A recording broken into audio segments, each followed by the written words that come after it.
The Durnham Estate sat at the edge of Black Hollow Woods, where even the wind seemed to hesitate before crossing the tree line. Locals said the house was cursed, that no bird landed on its roof, and no echo dared answer a sound within its halls. Time had tried to erase it, but the house refused to fade.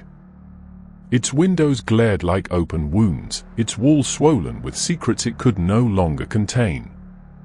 When Evelyn Hart first saw it, the year was 2025, and the Durnham family had been gone for nearly a century. Evelyn Hart had never believed in inheritance as anything more than a transaction, the passing of papers, of titles, of debt and dust. When the letter arrived bearing the Durnham seal, she thought it a mistake. The name was a ghost from her mother's childhood, a fragment from stories told in the uneasy hours before sleep. Yet as she unfolded the aged document, she saw her name etched beneath layers of legal jargon, the ink pressed so deeply into the page it seemed to have bled there. The estate of the late Jonathan Durnham, unclaimed for 93 years, had found its heir. She stared at the signature, feeling the weight of something older than blood pressing at her chest. She didn't remember ever meeting a Durnham, but the stories, half-truths and warnings, had clung to her memory like smoke. The drive to Black Hollow Woods was long and lonely, the road narrowing as if the forest itself was trying to swallow it whole. The trees grew denser the deeper she went, their skeletal branches locking together overhead to form a canopy that blotted out the afternoon sun. The air turned colder, heavier. Every few miles, she saw remnants of abandoned farmhouses and collapsed barns, all facing away from the direction of the Durnham estate, as though in deliberate avoidance. By the time the wrought iron gates appeared through the mist, Evelyn felt she had crossed into a place that the rest of the world had chosen to forget. The gates were taller than she expected, their bars twisted into ornate spirals crowned by rust and neglect. Hanging from one of the hinges was a tarnished family crest, a raven clutching a key, its details obscured by years of weathering. She hesitated before pushing them open, the metal shrieking in protest, and the sound seemed to ripple through the woods like a warning. The gravel road that led to the house was strangled by weeds, the crunch beneath her tires the only sign of life. The Durnham estate came into view slowly, its outline forming through the fog until it stood like a scar against the grey sky. The mansion's once grand architecture had warped with age, its roof sagged, and ivy crawled across its facade like veins. The windows were clouded with grime, reflecting nothing. For a moment, Evelyn thought she saw movement in one of the upper rooms, a fleeting shape that vanished as quickly as it appeared. She blinked, shaking it off as imagination, though her pulse didn't agree. Stepping out of the car, she was struck by the stillness.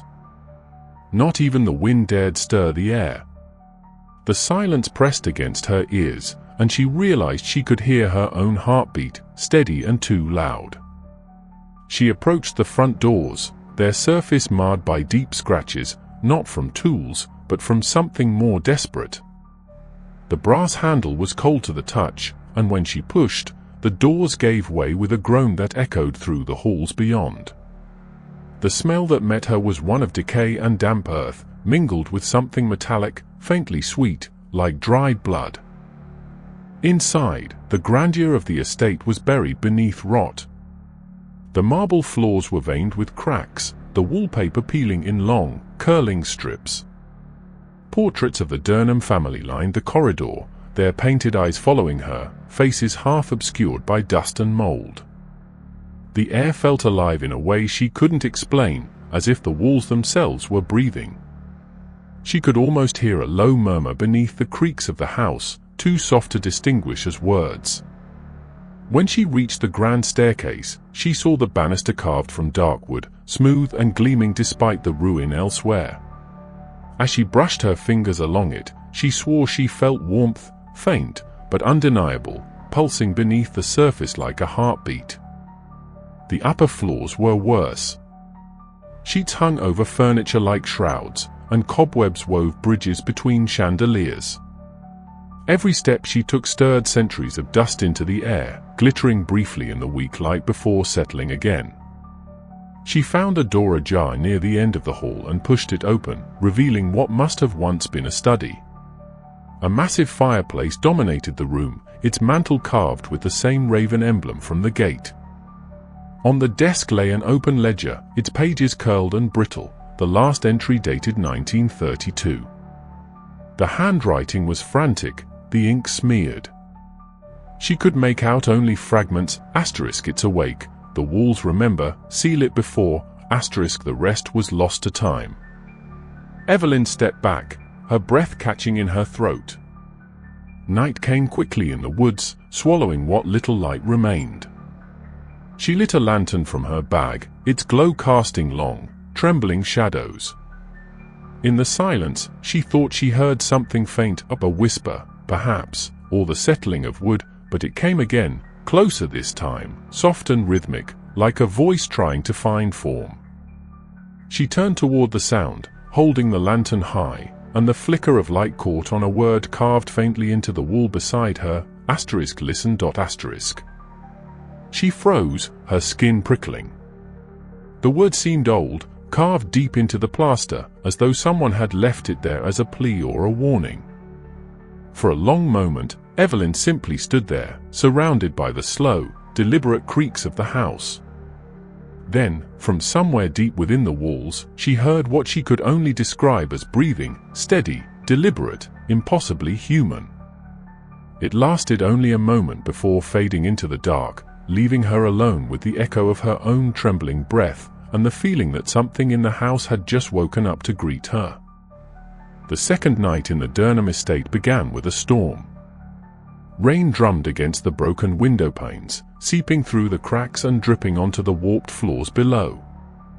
Evelyn had set up her temporary quarters in the old parlor, where she'd managed to clear enough dust to place her lantern and a sleeping bag. The house had no electricity, and the storm made her small light flicker with each gust of wind that pressed against the walls. She had told herself she'd only stay long enough to catalogue the interior and decide whether restoration was even possible. Yet as the wind howled outside, she couldn't shake the feeling that the house was waiting for something, not a decision, but a reaction. The noises began shortly after midnight. At first, they were faint, a scratching somewhere behind the walls, so light it might have been the shifting of old pipes or mice nesting. Evelyn tried to ignore it, focusing on the sound of the rain. But soon the scratching changed rhythm, becoming too deliberate, too patterned. It stopped when she listened closely, only to resume again the moment she looked away. She pressed her palm against the nearest wall, half expecting to feel vibrations, but what she felt was far worse. The wood beneath her hand was warm.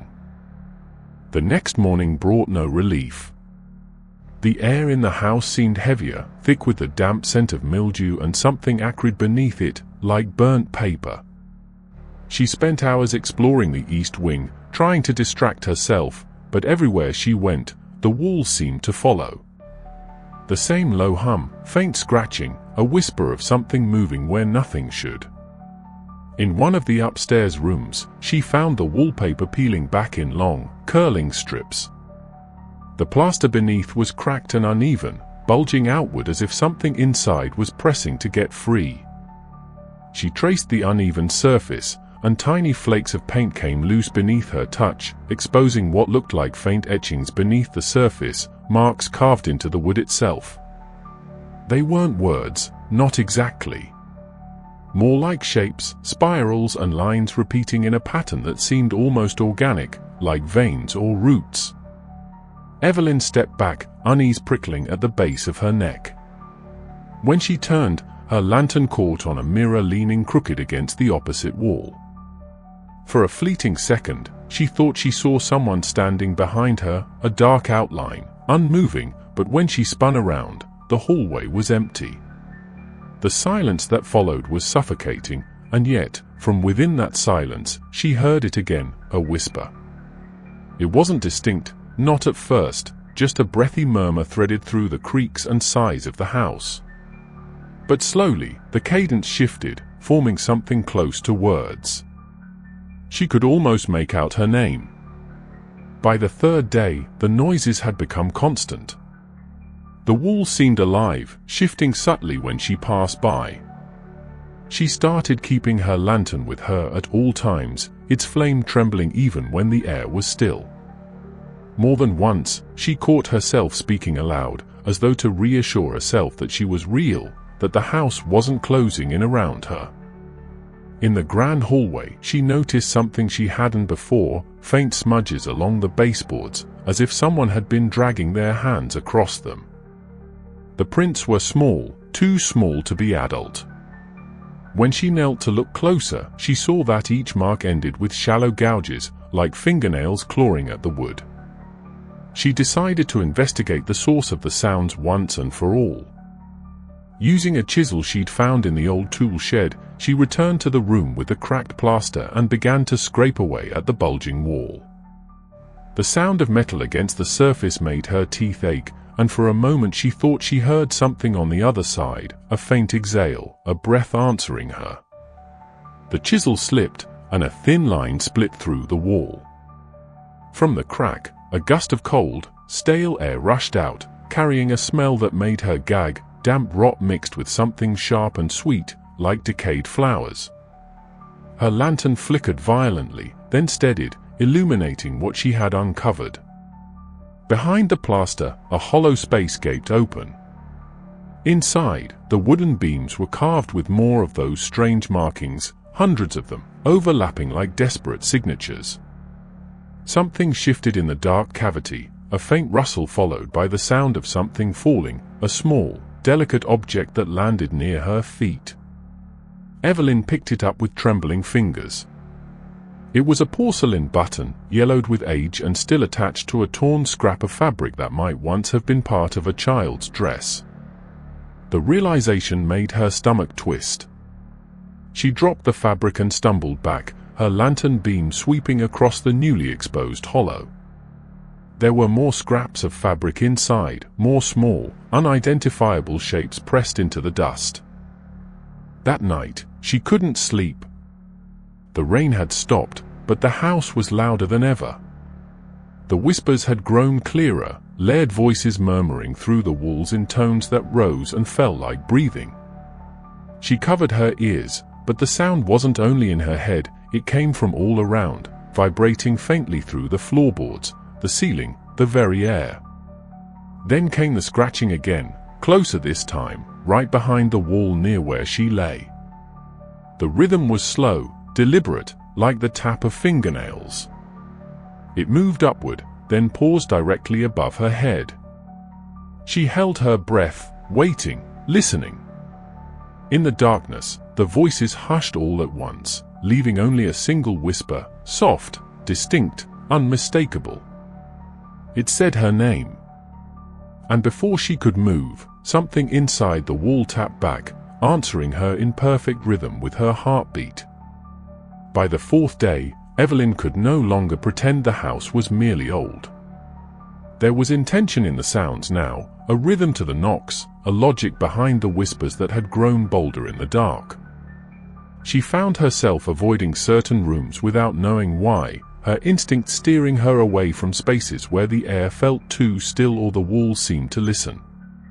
She'd started keeping a journal, short, shaky notes she barely recognized as her own handwriting, to remind herself that she was still thinking clearly.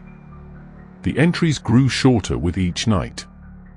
The line between memory and dream had begun to blur.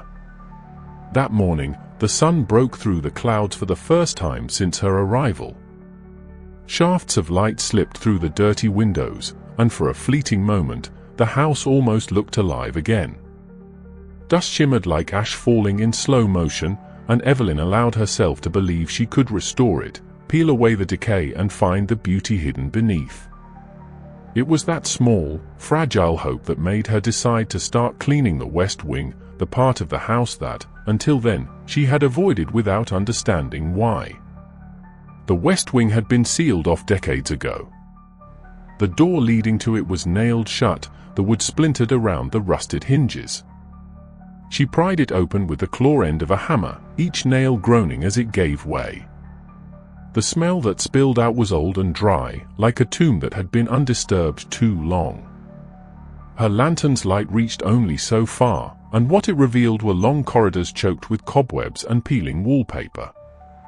The air was colder there, heavy with the faint scent of lavender long faded into rot. As she moved deeper, she noticed something strange. The whispering that had plagued her nights was gone. The silence was absolute. Every step echoed, swallowed almost immediately by the thick air. At the end of the corridor, she found a door unlike the others. It was smaller, made of pale wood with ornate carvings that time hadn't managed to erase. A faded brass plaque above the frame read *nursery. Evelyn felt a strange tightening in her chest, an unshakable sense of déjà vu. She didn't remember her mother ever mentioning children in the Durnham family line, and yet something in the room's name felt familiar, as though she had known of it all along. The handle resisted at first but then turned with a soft click. The door creaked open to reveal a room frozen in time. The nursery was untouched, as if sealed in amber. Tiny chairs, a rocking horse, a dollhouse, and a row of children's books lined the shelves, their spines faded to ghosts of color. The wallpaper, though yellowed and peeling, still carried faint patterns of stars and moons. Dust blanketed everything in a thick layer, yet the arrangement of objects was too precise, too deliberate, as though someone had set them down carefully and then closed the door forever. Evelyn's lantern trembled in her grip, the flame casting shifting shadows across the room. On the far wall hung a portrait of a woman. Her face was stern yet mournful, eyes painted with such lifelike precision that they seemed to follow Evelyn's every move. Beneath the portrait was a wooden chest, its brass lock tarnished but intact. She knelt, running her fingers over the carved initials, *C.D. and felt an almost magnetic pull to open it. Inside, wrapped in yellowed linen, lay a collection of old toys, a porcelain doll with a cracked cheek, a set of wooden blocks, and a child's diary bound in brittle leather.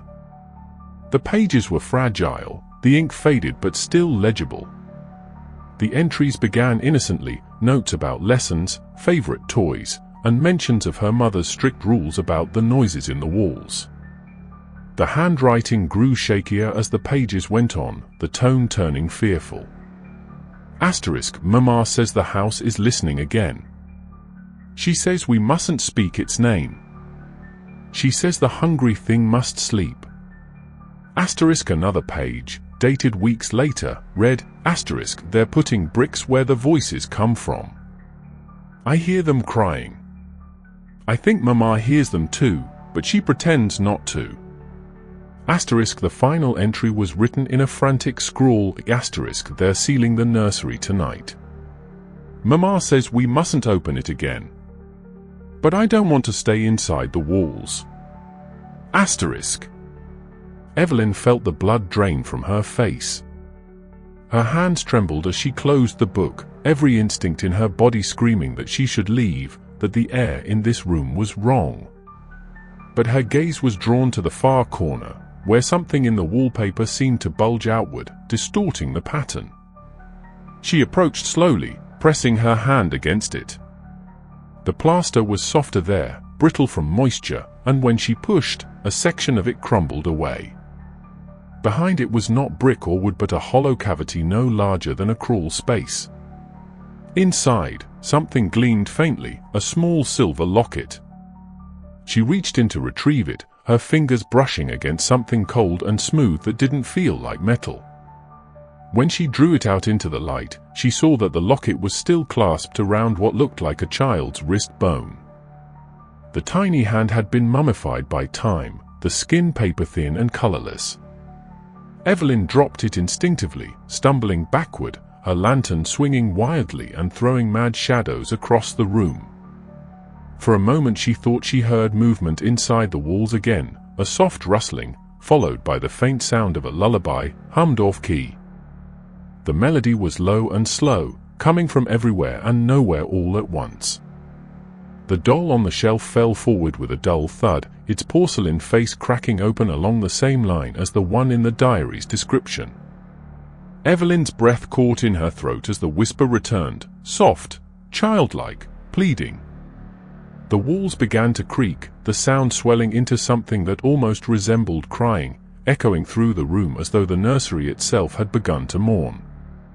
She backed toward the door, but it swung shut before she could reach it, the click of the latch sounding almost gentle.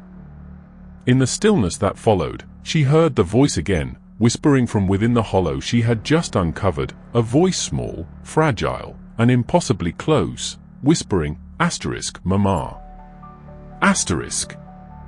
The storm returned the next evening, fierce and unrelenting, as if the sky itself was trying to drown the Durnham Estate. Evelyn had locked herself in the study, her lantern burning low beside her, the diary from the nursery spread open across the desk. She had spent the entire day reading it, tracing every line of the child's trembling handwriting until the words seemed to echo in her own mind. What she'd found went beyond fear, it was revelation. The Durnham family hadn't merely lived in this house, they had fed it.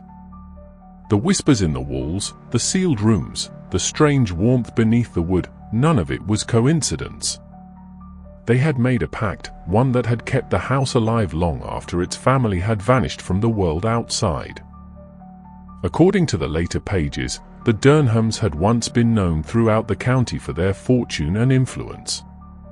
But their wealth hadn't come from labor or inheritance, it came suddenly, inexplicably, during a period of famine and disease when every other household in Black Hollow had suffered ruin.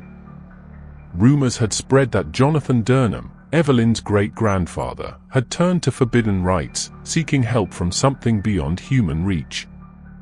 The diary described how the family had built the house upon ancient land, a place where the forest never grew right and the ground sometimes breathed. The pact had begun with whispers in Jonathan's dreams, promises of prosperity in exchange for offerings, a price he paid willingly at first. Evelyn could almost hear the child's fear bleeding through the ink.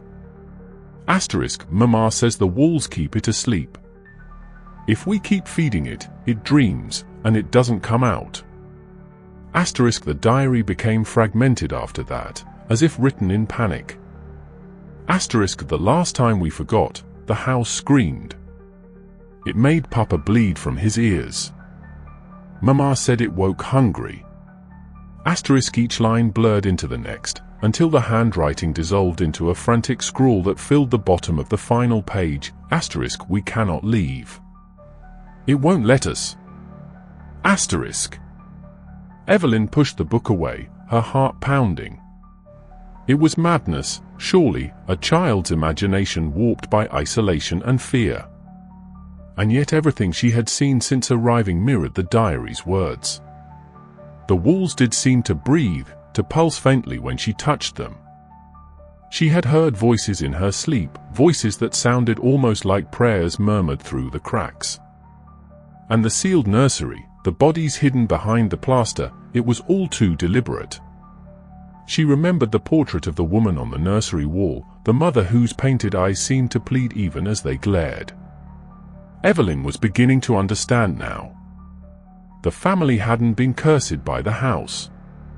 They had created the curse themselves. Lightning illuminated the room, briefly revealing her reflection in the window, pale, hollow-eyed, almost unrecognizable. She looked like someone who'd been listening too long. When the thunder rolled, it sounded like footsteps moving above her, slow and deliberate, crossing the ceiling toward the upper hall. The noise grew louder, closer, until it stopped just above where she sat today.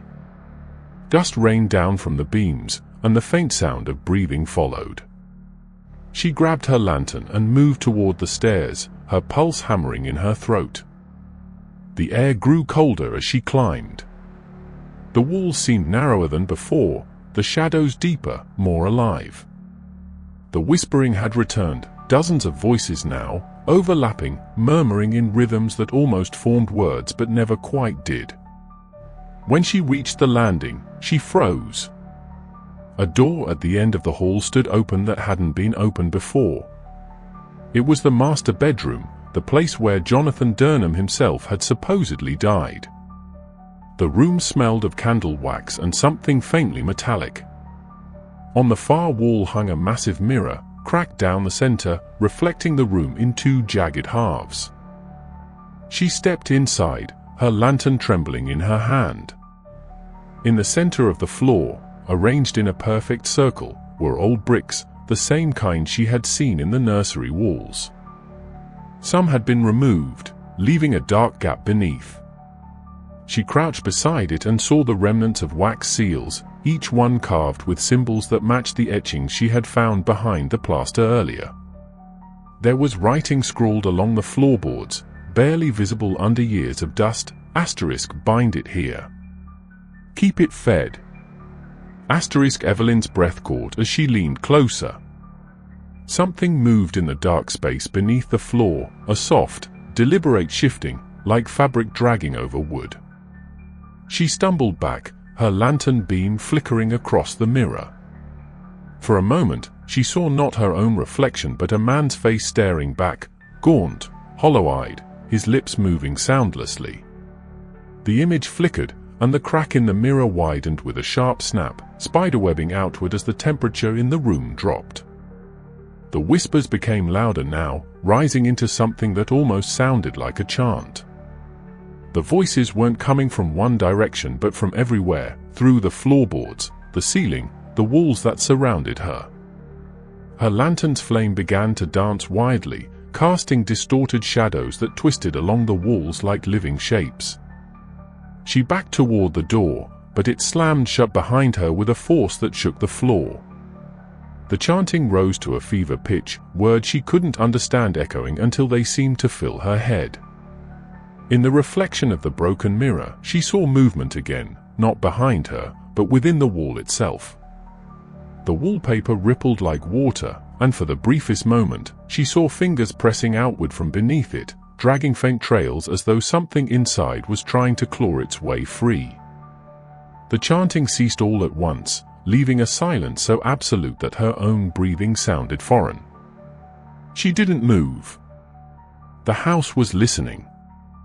Somewhere within that silence, she heard a single, quiet sound, a heartbeat, deep and steady, coming from the walls themselves. It matched the rhythm she had felt the first day she touched the banister. The house wasn't haunted in the way she had imagined. It was alive, ancient and bound by the family who had built it. And now, after 93 years of hunger, it was awake again. The house waited until the dead of night to reveal its final secret. Evelyn had tried to leave that evening, packing what little she had brought and dragging her suitcase down the grand staircase, her hand shaking too violently to hold the lantern steady. But the moment she reached the front doors, the lock refused to turn. The key jammed, the mechanism grinding but never releasing. She struck it in frustration, her voice breaking into the emptiness, but no echo answered her. When she turned to look back, she realized that the faint glow from the lantern no longer reached the far corners of the hall. The shadows had grown thicker, layered, pulsing faintly as if the darkness itself was breathing. Her breath caught in her throat. It wasn't just the walls that were alive now. The entire house was awake, aware of her every movement, and it did not intend to let her go. She backed away from the door, the wood beneath her boots creaking with every step. Somewhere above her, a slow, dragging sound began, something heavy scraping across the floorboards. Then came the whispering again, low, countless voices whispering in unison, their tones so close that the air seemed to vibrate with them. She could almost understand what they were saying now, but the words slid away the moment she tried to focus on them, as though they were being spoken in a language meant for the house alone. The air turned colder, and she felt a wetness on her hand. When she lifted it toward the lantern, her fingertips were smeared with something dark that smelled faintly of iron. The ceiling above her gave a soft groan, and a droplet of something thick and red fell onto her wrist. Her pulse raced as she climbed the staircase, drawn not by reason but by a terrible, instinctive pull. Every step seemed heavier than the last, the air thickening until it felt like she was moving underwater. When she reached the upper landing, the smell hit her, decay, sweet and choking. The door to the master bedroom, the one she had found open before, was now wide again, its hinges moaning softly. Inside, the lantern light quivered, catching the edges of something carved into the far wall. She approached slowly, her heart pounding, and saw that the bricks from the sealed chamber had been pushed outward from the inside. The wax seals she had seen earlier were gone, melted into dark streaks that ran down the wood like dried tears. Evelyn's hand shook as she lifted the lantern higher. The symbols from before were still visible, but beneath them, new ones had appeared, fresh, wet, carved deep into the wood as if by fingernails. The air trembled with a low hum that rose and fell like a heartbeat, and for the first time, she could feel it under her skin. She took another step closer, and that was when she heard it, a soft, rhythmic sound, like something breathing slowly behind the wall. Then came a whisper, impossibly close, pressed against her ear though no one was there. It spoke her name, not as a question, but as recognition. The realization struck her with a clarity that burned. The diary had spoken of feeding the house, of keeping it asleep. The Durnhams had sealed the nursery, the walls, every chamber that had begun to whisper, believing they could contain the thing they had made a bargain with. But the house wasn't holding the hunger back, it was holding it in. Each offering, each sealing, had only taught it to wait, to remember, to evolve.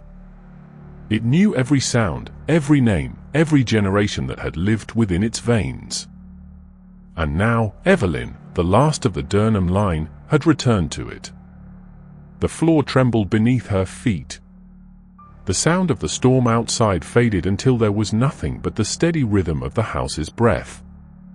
She stumbled backward as the wall shuddered, and then, without warning, it split.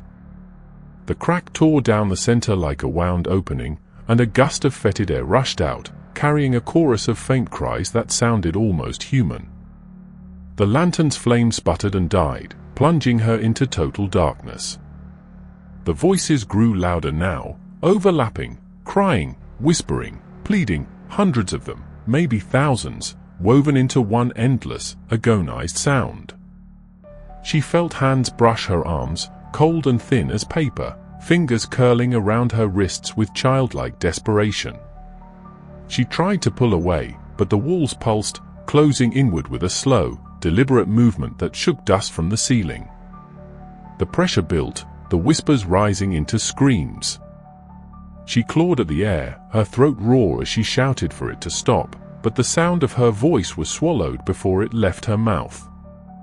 She felt herself falling backward, her body striking something soft and warm. The wall behind her had given way, opening into the hollow space she had seen before. She caught a glimpse of something inside, something vast and writhing, a mass that seemed made not of flesh but of shadow and memory. For a moment, she thought she saw faces within it, countless pale faces pressed into its surface, mouths opening and closing in silent screams. The air turned to ice. The heartbeat thundered now, shaking the floor beneath her.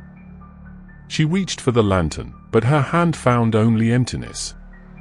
The last thing she saw before the light died completely was her reflection in the cracked mirror across the room, except it wasn't her anymore. The eyes that stared back were darker, older, filled with a hunger that didn't belong to her. Her lips moved, but the voice that came out was not her own. Somewhere deep within the walls, the sound of the house's breathing slowed, steadying once more. The cracks sealed themselves, brick by brick, the whispers fading into silence. By morning, the house stood as it always had, quiet, patient, untouched by time. Outside, the crows returned to the trees for the first time in 93 years, though none dared to land on the roof. Inside, the portrait in the nursery had changed. The mother's painted eyes no longer looked mournful. She was smiling now, and the child in her arms had Evelyn's face.